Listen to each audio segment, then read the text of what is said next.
وَإِذَا مَرِضْتُ فَهُوَ يَشْفِينِ۔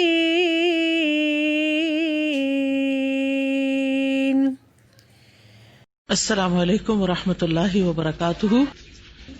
لوگوں میں سب سے زیادہ آزمائش کے اعتبار سے انبیاء ہیں، سب سے زیادہ آزمائش انبیاء کی ہوتی ہے۔ ثم الامثل فالامثل، پھر جو جتنا زیادہ مثالی ہوتا ہے، یعنی جتنا زیادہ ان کے قریب مرتبے پر ہوتا ہے، پھر جو اتنا زیادہ قریب ہوتا ہے۔ امثل کا ایک معنی انبیاء کے قریب اور ایک اللہ سبحانہ وتعالیٰ کے قریب۔ تو یہ جو باب کے الفاظ ہیں یہ دراصل ایک حدیث ہے جس کا ایک حصہ امام بخاری یہاں پر لائے ہیں، جسے سعد بن ابی وقاص بیان کرتے ہیں۔ انہوں نے عرض کی، اے اللہ کے رسول، لوگوں میں سب سے زیادہ آزمائش کن حضرات کو آتی ہے؟ آپ نے فرمایا انبیاء علیہم السلام کو، پھر ان سے کم درجے والوں کو، پھر ان سے کم درجے والوں کو۔ انسان کو اس کی دینداری کے مطابق آزمایا جاتا ہے، جبکہ ہمارا خیال کیا ہوتا ہے کہ جو امتحان میں ہے وہ شاید دین سے بڑا دور ہے، یا اس نے کوئی بہت بڑا گناہ کیا ہے، حالانکہ اور وجوہات بھی ہوتی ہیں امتحان کی۔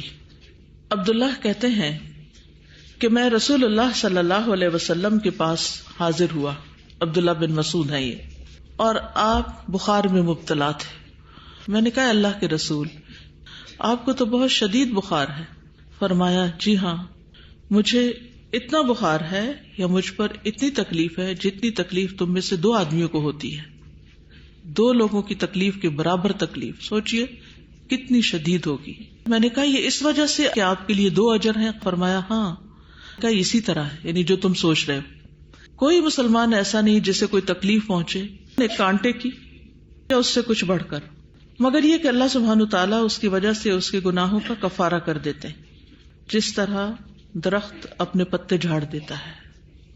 کبھی خزاں کے موسم میں ننگے درخت دیکھے جن پہ ایک پتا بھی نہ ہو؟ آج کل ایسا منظر آپ دیکھ سکتے ہیں، بالکل خالی۔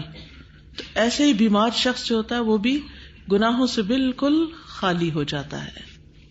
بہرحال اس حدیث سے سب سے پہلی بات تو پتہ چلتی ہے، وہ یہ کہ انبیاء پر سب سے زیادہ آزمائشیں آتی ہیں، کیونکہ وہ اللہ کے سب سے زیادہ قریب ہوتے ہیں۔ اسی طرح دیگر اولیاء اللہ کے بندے جو اللہ سے قریب ہوتے ہیں، جتنا ان کو اللہ کا قرب نصیب ہوتا ہے اتنی ہی ان کی آزمائش زیادہ ہوتی ہے، تکلیف زیادہ ہوتی ہے۔ لیکن ان کے لیے بشارت بھی ہے، خوشخبری بھی ہے کہ ان کو باقی لوگوں کے مقابلے میں اجر و ثواب بھی بہت زیادہ ملے گا، ان کے درجات بھی بہت زیادہ بلند ہوں گے۔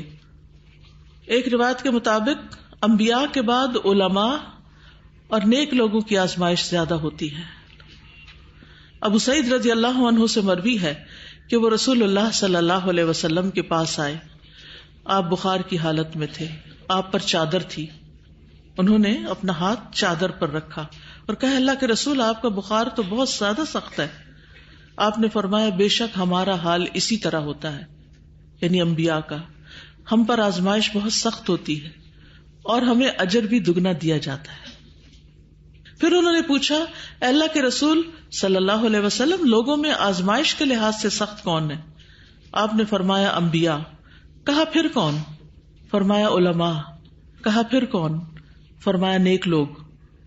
ان میں سے کسی کو جوؤں سے آزمایا جاتا ہے، یعنی کوئی بیماری لگ جاتی، اسکن ڈیزیز جیسے ہوتی، یہاں تک کہ وہ اسے قتل کر دیتی ہے، یعنی اتنی زیادہ تکلیف میں مبتلا ہو جاتی کہ اس بیماری سے انسان مر ہی جاتا ہے۔ اور ان میں سے کسی کو فقر کے ساتھ آزمایا جاتا ہے، یہاں تک کہ وہ چھوٹی سی قمیص کے سوا کچھ نہیں پاتا، چنانچہ وہ اسے ہی پہن لیتا ہے۔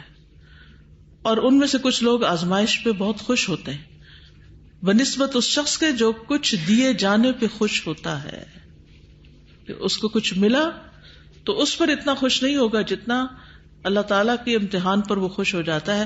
کیا چیز اس کو خوش کر دیتی ہے؟ وہ خوش رہنا کیسے سیکھتا ہے انسان؟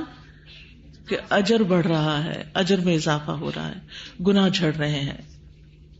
ایک اور روایت میں آتا ہے انسان پر آزمائش اس کے دین کے اعتبار سے آتی ہے، پھر اگر اس کے دین میں پختگی ہو تو اس کے مصائب میں مزید اضافہ کر دیا جاتا ہے، اور اگر دین میں کمزوری ہو تو اس کے دین کے حساب سے ہی آزمایا جاتا ہے، اور بندے پر مسلسل آزمائشیں آتی رہتی ہیں، یہاں تک کہ وہ اسے اس حال میں چھوڑتی ہیں کہ جب وہ زمین پر چلتا ہے تو اس کا کوئی گناہ نہیں ہوتا، صاف ستھرا ہو چکا ہوتا ہے۔